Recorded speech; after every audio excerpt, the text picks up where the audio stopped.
সুপ্রিয় দর্শক, আসসালামু আলাইকুম। নিউজ 24 এর আজকের সর্বশেষ সংবাদে আপনাদেরকে স্বাগতম। প্রথমেই জানিয়ে দিচ্ছি সংবাদ শিরোনাম। জাহাঙ্গীরনগরে সাবেক ছাত্রলীগ নেতা হত্যা, মারধরে অভিযুক্ত 4 জন ছাত্র দলের একজন সমন্বয়ক। মানুষটার শরীর দেখে আবরার ফাহাদের কথা মনে পড়েছে, মব জাস্টিস নিয়ে সমন্বয়ক সার্জিস। জাবির, সাবেক ছাত্রলীগ নেতার মৃত্যুর ঘটনায় এক সমন্বয়ককে অব্যাহতি। গণপিটুনির ব্যাপারে নিজের মন্তব্য জানালেন উপদেষ্টা নাহিদ। খুনিদের কয়জনকে গ্রেপ্তার করা হয়েছে প্রশ্ন জয়ের। আইন কারো হাতে নেওয়ার অধিকার নেই, মন্তব্য স্বরাষ্ট্র উপদেষ্টার। খাগড়াছড়িতে দুপক্ষের সংঘর্ষ, অর্ধশতাধিক দোকান পুড়ে ছাই। এতক্ষণ শুনছিলেন সংবাদ শিরোনাম।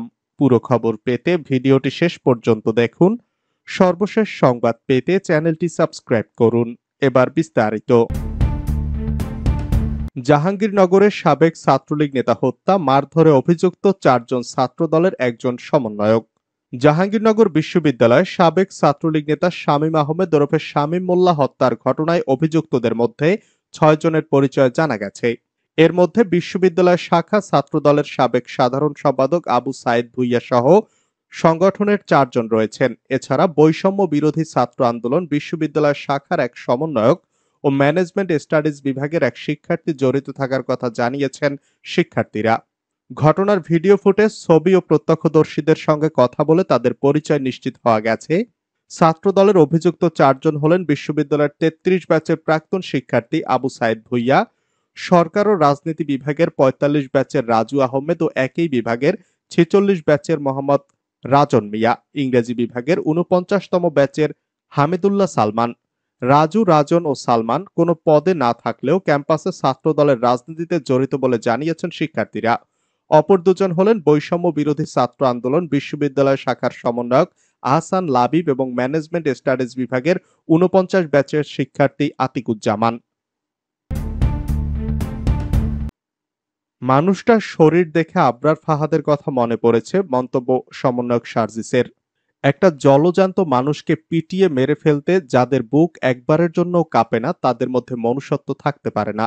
মব জাস্টিস বা উচ্ছৃঙ্খল জনতার বিচারের বিপক্ষে নিজের অবস্থান তুলে ধরতে এমনই মন্তব্য করেছেন বৈষম্য বিরোধী ছাত্র আন্দোলনের সমন্বয়ক সার্জিস আলম। এক ফেসবুক পোস্টে সার্জিস বলেছেন, মানসিক ভারসাম্যহীন হোক, চোর হোক অথবা দাগী আসামি হোক, কাউকে এভাবে পিটিয়ে মেরে ফেলার অধিকার বা সাহস কোনো একজন ব্যক্তি কিভাবে পান? মব জাস্টিসের নামে নরপশুর ন্যায় নির্মমতা কখনোই সমর্থনযোগ্য নয়। আইন নিজের হাতে তুলে নেয়ার ক্ষেত্রে দৃষ্টান্তমূলক শাস্তির উদাহরণ তৈরি হওয়া প্রয়োজন। সার্জিস আরো বলেন, কে কোথায় পড়ে কি করে সেটা মুখ্য নয়, অন্যায় সবসময় অন্যায়। একটা জলজান্ত মানুষকে পিটিয়ে মেরে ফেলতে যাদের বুক একবারের জন্যও কাঁপে না, তাদের মধ্যে মনুষ্যত্ব থাকতে পারে না। সার্জিস আলম আরো লিখেন, মানুষটার শরীর দেখে বুয়েটের আবরার ফাহাদের কথা বারবার মনে পড়েছে। সকল অন্যায়কারীর বিচার হোক, নির্দোষ কেউ শাস্তি না পাক। একবার যদি অন্যায়কারীরা কোনো সূত্র ধরে ছাড় পেয়ে যায়, তবে তা পরবর্তী অসংখ্য অন্যায়ের প্রশ্রয় হিসেবে দৃষ্টান্ত তৈরি করে। নতুন বাংলাদেশে সেই সুযোগ যেন কেউ না পায়। জাবির, সাবেক ছাত্রলীগ নেতার মৃত্যুর ঘটনায় এক সমন্বয়ককে অব্যাহতি। সহিংসতায় অংশগ্রহণের অভিযোগে সমন্বয়ক পদ থেকে অব্যাহতি দেওয়া হয়েছে জাহাঙ্গীরনগর বিশ্ববিদ্যালয়ের বৈষম্য বিরোধী ছাত্র আন্দোলনের অন্যতম সমন্বয়ক আহসান লাবিবকে। বৃহস্পতিবার সন্ধ্যায় গণমাধ্যমে পাঠানো এক বিবৃতিতে এ তথ্য জানানো হয়েছে। বিবৃতির নিচে লেখা ছিল, বার্তা প্রেরক সমন্বয়ক বৃন্দ, জাহাঙ্গীরনগর বিশ্ববিদ্যালয়। বিবৃতিতে বলা হয়, জাহাঙ্গীরনগর বিশ্ববিদ্যালয়ে সংগঠিত সহিংসতায় অংশগ্রহণের অভিযোগ থাকায় আহসান লাবিবকে বৈষম্য বিরোধী ছাত্র আন্দোলনের সমন্বয়ক পদ থেকে অব্যাহতি প্রদান করা হচ্ছে। সুষ্ঠু তদন্ত শেষ না হওয়া পর্যন্ত এই অব্যাহতি বহাল থাকবে। তদন্ত সাপেক্ষে দোষী সাব্যস্ত হলে তার দৃষ্টান্তমূলক শাস্তি নিশ্চিত করতে বৈষম্য বিরোধী ছাত্র আন্দোলন আহ্বান জানাচ্ছে। গণপিটুনির ব্যাপারে নিজের মন্তব্য জানালেন উপদেষ্টা নাহিদ। মব জাস্টিস বা এক কথায় গণপিটুনির বিপক্ষে নিজের অবস্থান তুলে ধরেছেন বৈষম্য বিরোধী ছাত্র আন্দোলনের সমন্বয়ক ও অন্তর্বর্তীকালীন সরকারের ডাক, টেলিযোগাযোগ ও তথ্য প্রযুক্তি উপদেষ্টা মোহাম্মদ নাহিদ ইসলাম। ঢাকা বিশ্ববিদ্যালয় ও জাহাঙ্গীরনগর বিশ্ববিদ্যালয় দুজনকে মারধর করে হত্যার ঘটনায় বিচার নিশ্চিতের তাগিদ দিয়ে তিনি বলেছেন, কোনো ধরনের মব জাস্টিস গ্রহণযোগ্য নয়। এক ফেসবুক পোস্টে উপদেষ্টা নাহিদ ইসলাম বলেছেন, ঢাকা বিশ্ববিদ্যালয় ও জাহাঙ্গীরনগর বিশ্ববিদ্যালয়ে গণপিটুনিতে মৃত্যুর ঘটনা দুঃখজনক।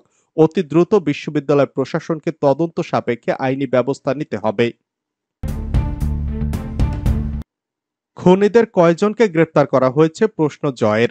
ঢাকা বিশ্ববিদ্যালয়ের ক্যাম্পাসে চোর সন্দেহে এক যুবককে পিটিয়ে হত্যা করা হয়েছে। এ ঘটনায় বিশ্ববিদ্যালয় প্রশাসনের পক্ষ থেকে মামলার পর ৩ শিক্ষার্থীকে আটক করেছে পুলিশ। একই দিনে জাহাঙ্গীরনগর বিশ্ববিদ্যালয়ের ক্যাম্পাসেও এক সাবেক ছাত্রলীগ নেতাকে পিটিয়ে মারা হয়। ঘটনা দুটি নিয়ে তোলপাড় নেট মাধ্যম। ঢাবির ঘটনাটি নিয়ে সামাজিক যোগাযোগ মাধ্যমে প্রতিক্রিয়া জানিয়েছেন সাবেক প্রধানমন্ত্রী শেখ হাসিনার পুত্র সজীব ওয়াজেদ জয়। এ নিয়ে নিজের ভেরিফাইড ফেসবুক পেজে একটি পোস্ট করেছেন তিনি।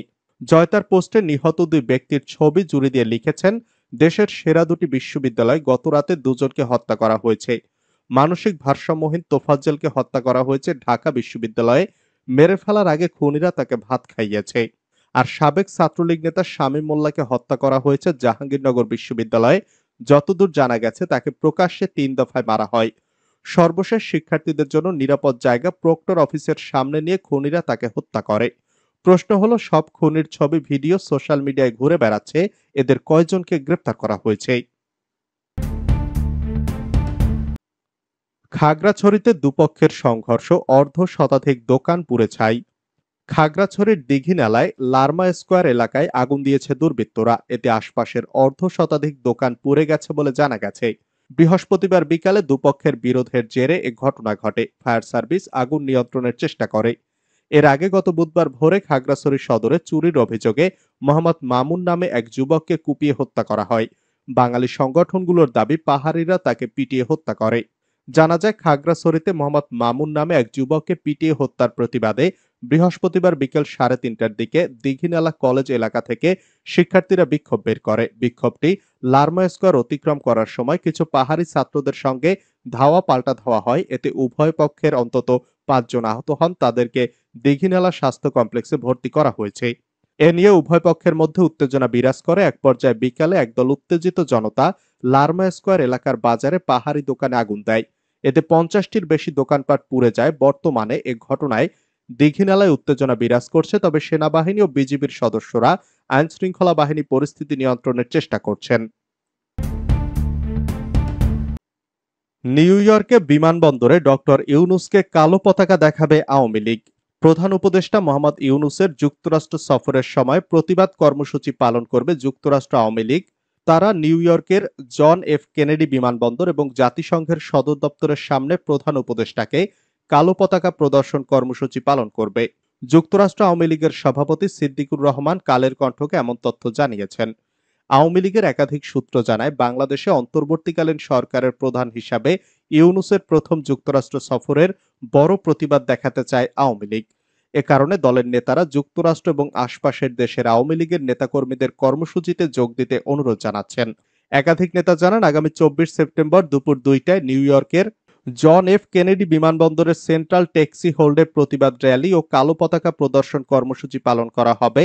এদিন ইউনূসের নিউ ইয়র্কে আসার কথা রয়েছে। ২৭ সেপ্টেম্বর সকাল ১১টায় জাতিসংঘের সদর দপ্তরের সামনেও একই ধরনের কর্মসূচি পালন করা হবে। এদিন জাতিসংঘের সাধারণ পরিষদের অধিবেশনে অংশ নেবেন ইউনূস। যুক্তরাষ্ট্র আওয়ামী লীগের সভাপতি সিদ্দিকুর রহমান কালের কণ্ঠকে বলেন, ইউনূস অবৈধভাবে ক্ষমতা দখল করেছেন, আমরা এর প্রতিবাদ জানাবো।